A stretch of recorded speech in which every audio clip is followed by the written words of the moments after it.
the candy shop. I let you lick the lollipop. Go ahead, girl, don't you stop.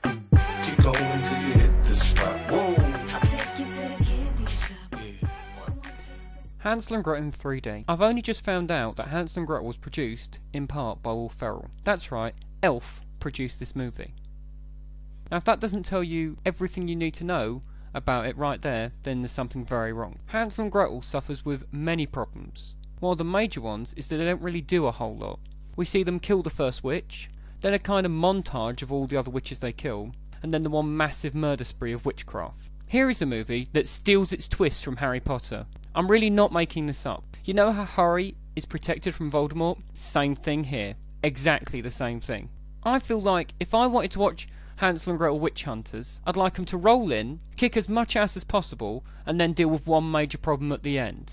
But no, this is a movie where they're only facing the end problem, as if they're rank first-class amateurs. I wonder to myself, at what point did Jeremy Renner and Gemma Atherton catch on how ridiculous this movie was? Was it when they first read the script? Was it when they suited up in all leather outfits? Or was it when they heard that Frankie Jemison was going to be the villain? You should never make Frankie Jemison your villain. Here are a few of her previous bad guy works. X-Men The Last Stand, House on Haunted Hill, and GoldenEye. Do you know what they all have in common? They're awful. And now we can add Hansel and Gretel Witch Hunter to that ever-growing list. Here is a movie that actually has the line in it, "I go by many names." A direct reference to the Mighty Boosh. I wanted the same character to say, "I'm getting round to that in my own sweet mystical time." Alas, instead they plumbed for, "None of them would be pronounceable in your mortal tongue," or some other rubbish like that. The script is a true work of double double, no toil is trouble. So let's review once more. Hansel and Gretel Witch Hunters is a children's movie that's too bloody to be one and too stupid not to be. It's produced by Elf and takes its main idea from Harry Potter, and the main protagonist in the villain format is the Hitcher. Not just looks like it, but sounds like it too.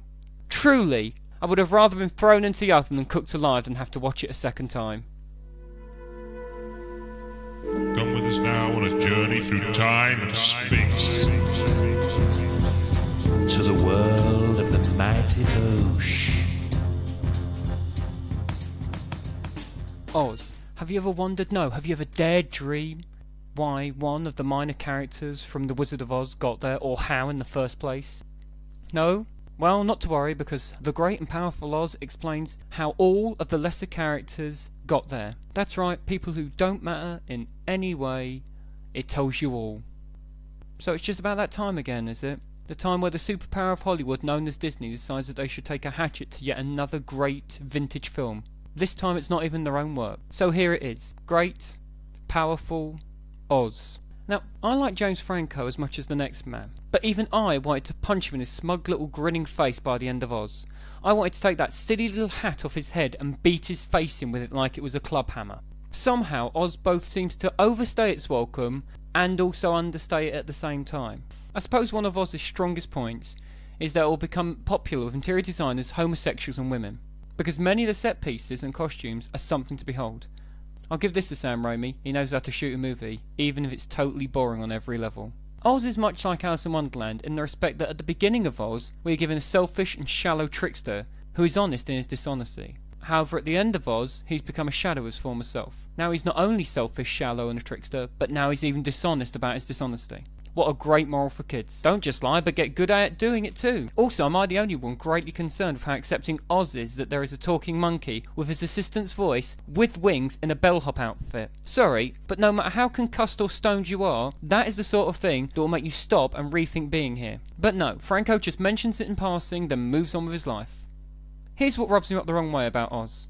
It totally undermines the point of The Wizard of Oz. It opens its flies and whizzes all over the original. Because as we all know, in The Wizard of Oz, the land of Oz is a dream by Dorothy. But obviously, if Oz is already in Oz waiting, it can't be a figment of Dorothy's imagination, can it? Shared hallucinations between two separate people who've never met is just exceptionally unlikely, if not impossible. If you think about it like that, Oz would have been better if it had Inception's ending. Now there's a mashup I'd pay to see. At the end of Oz, I felt a lot like James Franco in 127 Hours. In the respect, I would have cut off my own arm so I could leave that place behind quicker.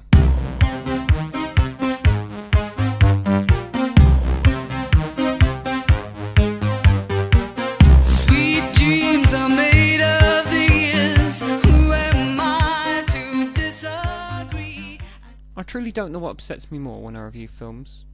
When I have a film to review that's total trash and only have so many ways to say it, or when I have a truly great film and can never quite articulate why it's so good. Stoker is the latter. What Chan-Woo Park has done in Stoker is something quite incredible. He's taken a story that is a melodrama at best, and using his direction talents alone has created a movie that's tense, moody, and ambitious. I truly enjoyed Stoker. It's a film like none other that I've seen before. Stoker lets you know you're in for a treat from the opening bell, from the very opening title sequence when India searches for a present and the credits interact casually around her. So subtle yet so direct. That's how you could describe the whole movie.